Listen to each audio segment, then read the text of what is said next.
everyone! My name is Evie Lupine. Welcome back to my channel, and today I have another video for you all. Today we are actually following up on a viewer request. A little while ago, one of you asked me if I could talk about total power exchange relationships, and a bunch more of you actually added on to that and said that would be a great idea. And I thought to myself, haven't I covered this before? Surely I must have, because this is such a huge area of BDSM. How could I not have gotten to it yet in my probably now, 6-year-long career being on YouTube? So I looked back onto everything that I've done, and I have actually once, a quite long time ago, talked about total power exchange relationships, actually just about exactly 5 years ago. And even having covered it before, I think it is a good opportunity to talk about it more again, because I just have so much more experience with kink and with power exchange relationships. I have also had an opportunity to learn from people and just be around people in general that do describe their relationships as being total power exchange relationships. So there's going to be lots of new information, new ideas, new thoughts, and definitely my own opinions about this have changed as well over the years. And I will also add that that video apparently was completely demonetized and age restricted, so even if you wanted to find it, chances are I got totally screwed by the algorithm and you wouldn't have been able to see it anywhere, my channel, search results, anything like that. I could only find it because I went through my own YouTube studio and I just searched for total power exchange, TPE, those kinds of keywords. Anyways, YouTube complaints. Another video, another day. Let's talk about total power exchange relationships and 24/7 relationships, since those two ideas are pretty interconnected. First, let's start with a definition of what power exchange in general is. Power exchange, sometimes used interchangeably with other terms like authority transfer, dominance, and submission, DS, or a power dynamic, is a type of mutually informed and consensual BDSM relationship where one partner, the S-type, is giving up power and control to their D-type partner. What roles the S or the D take on come in so many different flavors and varieties, from pets and littles, submissives, slaves, masters, owners, daddies, mommies. The list goes on, and there are many, many different approaches out there. Now, whether or not this can rightly be called a power exchange, or whether or not authority transfer and power exchange are actually really interchangeable terms, is a completely other debate for another time. This is just really going to be the basic definition. And like I've already hinted at with the variety of different S and D type roles out there, this is something that definitely exists on a spectrum. One of these spectrums is the time scale of the relationship. When does the power exchange take place, and how long does it go on for? On the shortest part of the time scale, you have people that do power exchange just for scenes or just for particular events. For example, someone might have a temporary power exchange relationship with someone just for a high protocol party, where the submissive is only submitting to their dominant partner for that event, and they do not have a longer, larger relationship outside of that, and it wouldn't carry forward necessarily into other events. It only exists just for that one very narrow piece of time. Other people have their power exchange only happen during particular activities, such as during sex, or only during certain parts of the day or during the week, such as only after work during the weekday, or on Friday nights, or only for the weekend. I would say this is the most common arrangement for power exchange dynamics, simply because that is going to be what most people are able to sustain and what most people are going to be available to do. That doesn't mean it's only what people want. I think a lot of people do wish that they could have power exchange be part of their relationship in a more ongoing way, or at least happen more frequently. For those people, there is something that is called 24/7 power exchange, and it is basically what it sounds like right there on the label. It is power exchange that happens every single day, 24 hours a day, 7 days a week. Power exchange really informs the whole relationship, usually expressed through things like rules or standing orders or using titles in an ongoing way, not just in scenes or just in the bedroom.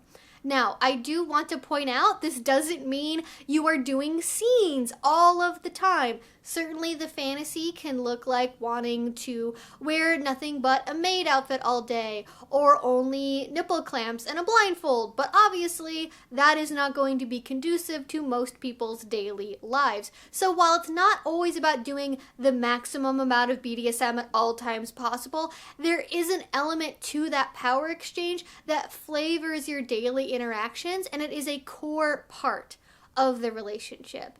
Now, you can have 24/7 relationships that are romantic and involve a dating component, but it can also be something that exists in a platonic way. Some people also have 24/7 relationships that are time limited and that they don't go on for however long people end up dating for or for the rest of people's lives. They might be limited by say 6 months or a year when they have a training relationship, which both people know it's going to be 24/7 until this time is up. And some people do renew their power exchange at the end of that time period if it is determined that that needs to happen or both parties would like to have that happen.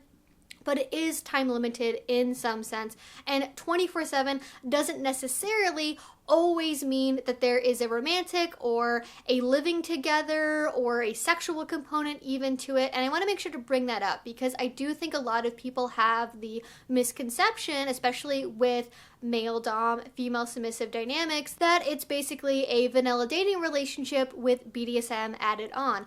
And some people do really like to have their DS and their vanilla dating go together like that. Other people prefer to have their DS totally separate from their romantic or sexual connections, and both approaches are valid. Again, this is very much a spectrum with a lot of different approaches.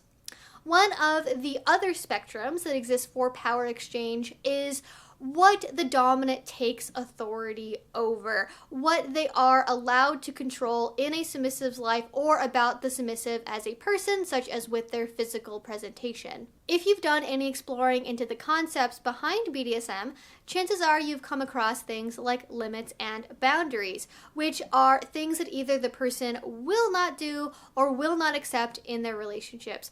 For example, someone may have a hard limit around play that draws blood, or they may have a boundary around their partner calling them sweetie pie. This same kind of concept can also exist within power exchange relationships, as the vast majority of power exchange relationships do have some kind of limitation on when and where the dominant has a say in the submissive's life choices. Common things would include schooling or work or family matters if the submissive happens to have children. It would be considered completely out of bounds for the dom to just come out of nowhere and tell their submissive partner to quit their well-paying day job at a tech company they have been doing for 10 years to go to massage school instead and become the dominant's personal masseuse. That would not be the expectation in most DS relationships. It's important to remember that with power exchange, as with all other forms of kink, everything that is done is negotiated in advance and all the participants are giving their fully informed consent. It should not be the case that the dominant gets to suddenly out of nowhere unilaterally decide to control part of the submissive's life that wasn't previously negotiated around just because I'm the dom and you should do what I say. That is not okay, and that is a big red flag if someone tries to approach you like that. Most people have things that they do not want to have their dominant, especially in a new relationship, to have control over, and that is a perfectly reasonable and rational choice. Now, I will say that for a lot of people, they don't necessarily consider this limitation on what areas of a submissive's life the dominant is allowed to have control over as limits in the typical BDSM sense of like soft limits and hard limits, because in most people's minds, having limits conjures up this idea of like actively opting out, of saying you're not allowed to do that, I'm not going to do this, and very actively putting up boundaries. However, how things normally happen is that rather than somebody saying you're not allowed to do this ever, it's just never really brought up, and the silence is taken as it not being something that's on the table as part of the relationship because it simply wasn't negotiated around, and neither party is really interested in either giving up or taking control in that area, so it's not going to be part of the DS relationship. I would strongly encourage you to avoid simply making assumptions whenever possible and really do negotiate everything as much as you can, because there are people that go, oh, of course, no sane person would ever control their submissive's career or tell them what university to go to or tell them how to parent their children. But there are actually people that have relationships like that. And this is where we get into total power exchange. What I've been talking about so far can largely be called partial power exchange. That is, power exchange that has some kind of limitation on the dominant's authority. Usually this means through what areas of the submissive's life that a dominant has authority to control, but it can also sometimes imply a limitation due to a time component, like we also talked about before. By contrast, a total power exchange relationship has no limitations on the dominant's authority. Total power exchange is often abbreviated as TPE, and you may also see it referred to as absolute power exchange or absolute lifestyle DS. But no matter exactly what label it's going by, the core component of it is that there are no limitations, like I just said, on the dominant's authority. This means that the D-type has complete say over all areas of the submissive's life. Anything, anytime. Now, they might not choose to exercise that control, but the option is always at least there. For example, maybe they have the authority, they have the right to dictate their submissive's hairstyle, but worrying about all that is just something they don't even really care about doing right now, so they're just going to give back that responsibility to their submissive or S-type partner for the time being, with the understanding they could choose to take back that responsibility from the S-type partner at any time, exercise their option to take control, and then tell their S-type partner to shave off all of their hair. The idea being, even if there is not active control, the option to do so is always there. Now, before we move on, I do have a very important point to make, which is that power exchange is not a contest. It is not about submitting the most to the hardest possible things. I want to bring up the fact that TPE is a really common fantasy. And so because of that, it is very much romanticized in our community, and people who say they have TPE relationships are often put on a pedestal and seen as being the pinnacle of submission. And that is simply not true. Power exchange should be a process through which you are finding the best possible relationship for the people in that relationship. Sometimes that's partial power exchange. Sometimes that's total power exchange. Being one or the other does not make you better or more submissive or more worthy or anything else. Again, it is not a competition. It is about finding what works for you and what works for your partners, not comparing to the level of power exchange that you think other people are having, because chances are a lot of people who say they're doing a certain level of power exchange aren't necessarily doing things you're assuming they're doing. But again, I just want to say it's just the fact that they have a different way of doing their BDSM, and that's good to acknowledge and recognize, but it's not necessarily better. It's just different.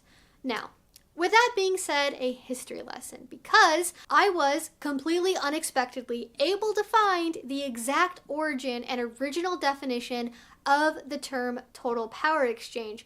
And the conversations that were going on about this terminology back in the day were fascinating. So where this term comes from is on a Usenet news group in the 1990s. There were ongoing conversations about what exactly constituted a DS relationship. And there were many people participating in this. I saw Janet Hardy in there as well, which was like that was like mind-blowing for me. If you guys read BDSM nonfiction, you know who Janet Hardy is. But in any case, there were archived versions of these conversations, and while many people were participating in them, the two figureheads were a guy named John Jacobs and someone else named Stephen S. Davis. And you may also recognize the name John Jacobs as well, because he was a co-author to a still famous nonfiction BDSM book called Different Loving. On one side of the argument, you had John Jacobs, and it was his opinion that all power exchange relationships, all true DS, could not have limits or safe words. Any kind of boundaries at all on the authority of the dominant was seen as being faux DS, including the submissive's ability to freely leave the relationship. The idea was you would condition a submissive as soon as possible to not be able to mentally or emotionally leave the relationship, even if things became abusive.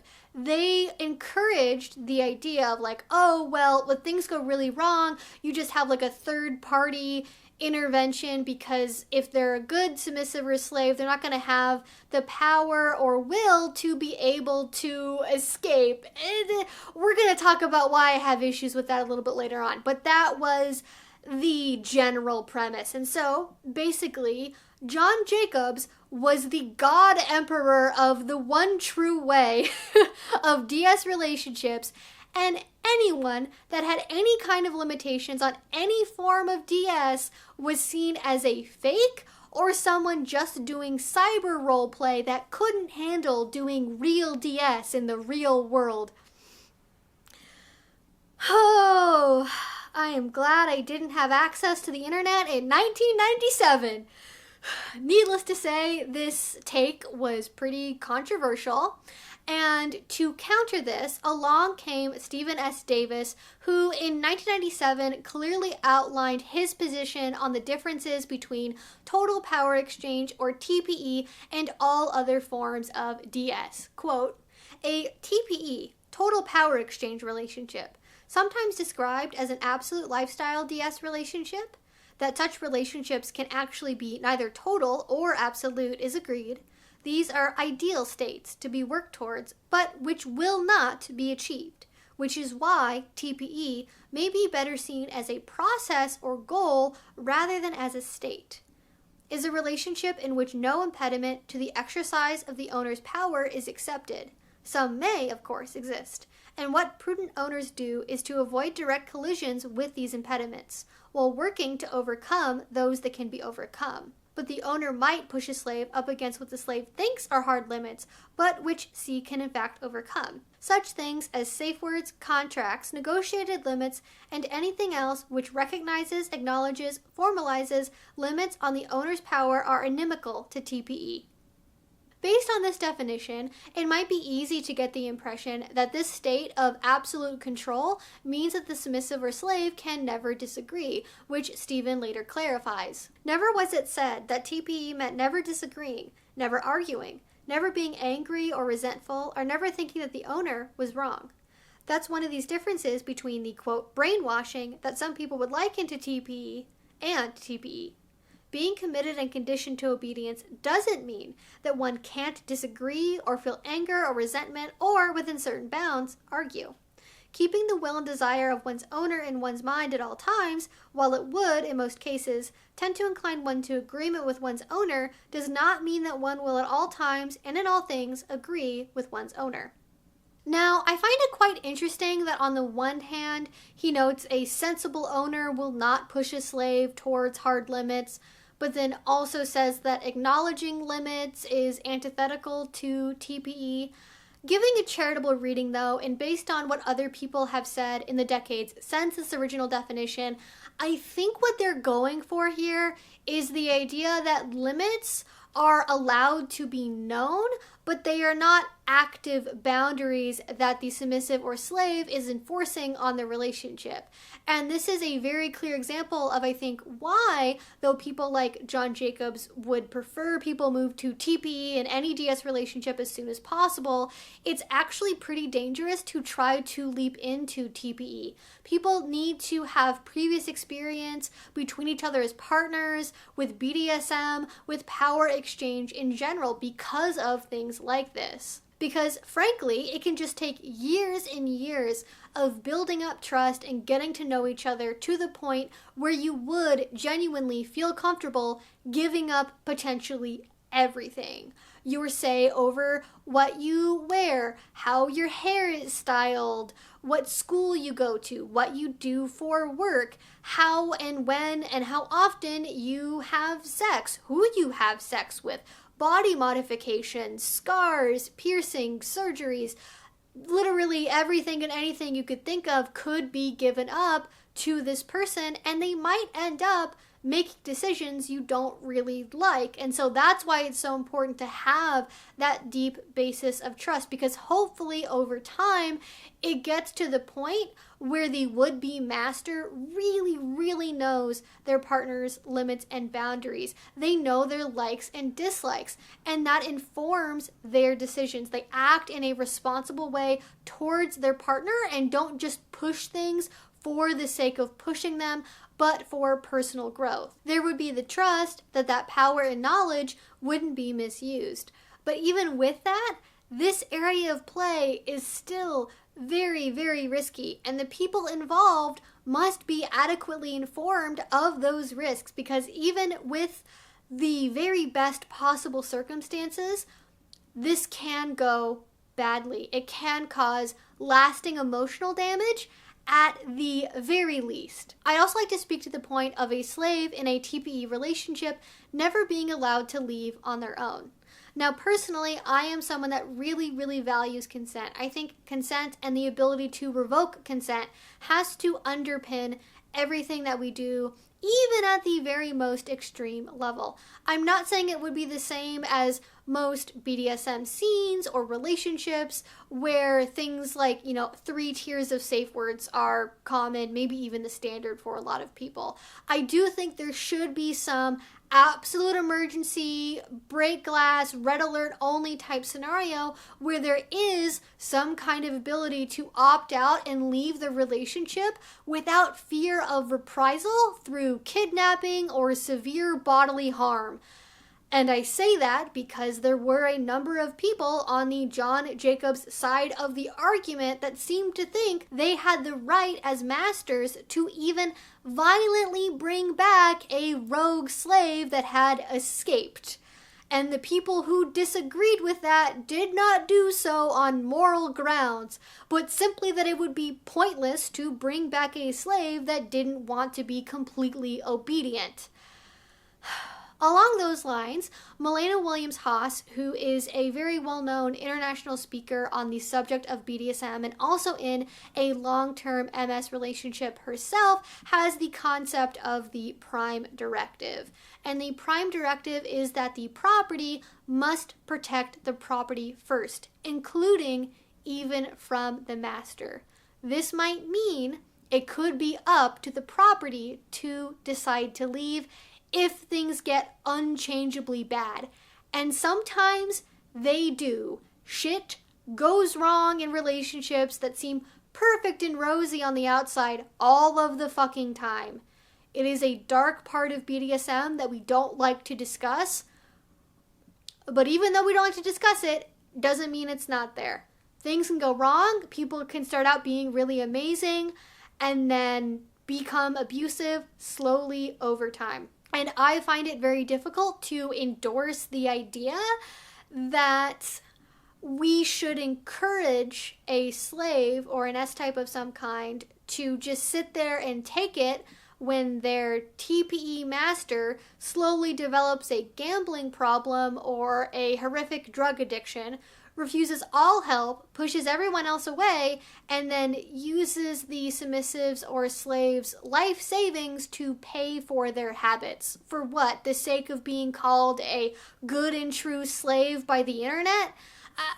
I understand the sentiment of having third-party interventions. John Jacobs said he did at least one and it apparently worked somehow. But frankly, not very many people have that degree of social connection they can rely on. And remember, total power exchange relationships are put on a pedestal. And so if you are relying on outside people that are glorifying your relationship to identify problems with it, that's probably not going to work very well. So me personally, I don't think having an emergency opt-out clause is invalidating TPE as a concept. It is just being aware of the reality of the world. And I know some people are going to disagree with me about that, but hey, you know what? Feel free to do so in the comments. I would love to hear your rebuttal to that. But all of that being said, that is the history of the term TPE. What is the modern definition? There are a lot of things that can change over time in BDSM. Like, we didn't even have the term BDSM until relatively recently. SM or S&M was the more common term. So clearly, we are always adapting to new ideas and using better terminology that serves us and serves our community more.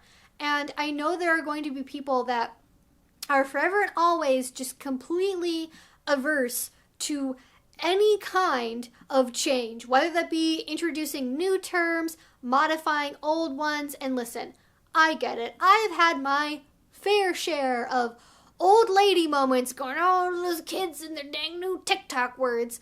But as an educator, I am primarily concerned with what is going to be the most accurate and be the most helpful for people. There are those that say that deviations from Jacobs or Davis's original definitions are doing total power exchange wrong. And frankly, what I have to say to that is, who died and made these two people kings? Because remember, they were more or less random guys on the internet in the 90s. There just happened to be the people there in 1997 that said their ideas the best or got the most followers around a particular definition. That doesn't necessarily make them infallibly right for all of time. This was not something that got laser beamed into their heads by God as being the exactly correct definition of total power exchange. We've just sort of accepted this is the widely understood definition. But this is BDSM, people, not the Bible. Acknowledging history is just that. It's an acknowledgement, not certifying that which is infallibly correct. So, for my part, I think whether or not they like it, the definition of TPE has changed at least a little bit over time. For example, I don't think that Davis's definition leaves room for people that do TPE on a non-24/7 basis. That is why one of the terms he used with this was absolute lifestyle DS. They were seen as synonymous, when I think in reality, most people that do some kind of TPE do it on a part-time basis. They maybe only do it during scenes, they maybe only do it on the weekends and have partial power exchange during other points in the relationship. And I think trying to say that doesn't happen is just sort of denying reality.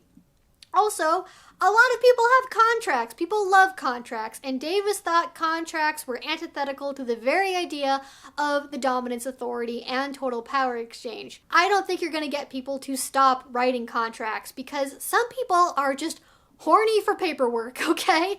And on even maybe the extreme end of this, there are people who use safe words or limits in their TPE relationship. They maybe don't do it in the same way as like mainstream other types of power exchange relationships do, but they're there. For example, in some circles, maybe there is an emergency safe word that is understood to only be used in a genuine medical emergency because despite how hard they try, dominants are not actually omnipotent and they might not be able to tell before it's too late that someone is having a stroke or needs an EpiPen. A medical emergency is really not the time to be fumbling around going, wait, no, you actually have to stop though, I mean it, something's happening. When a safe word is designed to cut through that ambiguous language. We also have a way better understanding of mental health now than we did 30 years ago. We know about mental health issues. We talk about them. We acknowledge things like trauma triggers and how trauma can affect the brain. And that can change how people do their total power exchange relationships and inform them in a way that we simply could not have done in 1997. So, in the end though, after all of this, what is total power exchange? I believe in one of my older videos where I talked about this, I mentioned that power exchange can be a range of possibilities, with seen-only partial power exchange on one end and total power exchange on the other. Everything leading up to total power exchange is partial power exchange. Total power exchange is that last, final 1%. It is the very tippy top of the power exchange iceberg. And the rest of everything else, again, is partial power exchange instead. And I do very much still believe that total power exchange is probably the edgiest, most extreme form of a power dynamic that you could engage in. And so because of that, it is very, very important to be cautious entering into it and take your time deciding if that is really the kind of relationship you want to have. It is the far and extreme end of what most people do. However, I do want to acknowledge there is room for personal interpretation and variance here. If your master prefers you have a safe word because they want it, what's wrong with that? Why is that in violation of what total power exchange can be? If it's their will, isn't that the most important thing? Ditto for having some kind of contract or other written agreement outlining the nature of the relationship. Some total power exchange relationships are really micromanagey, with the master actively controlling everything from the slave's daily schedule, what things they invest in, what hobbies they have, how they exercise, when they eat, when they wake up, when they go to bed, every single day. Others are much more hands-off, with the understanding that the master could choose to take more active control in any area they want, whenever they want.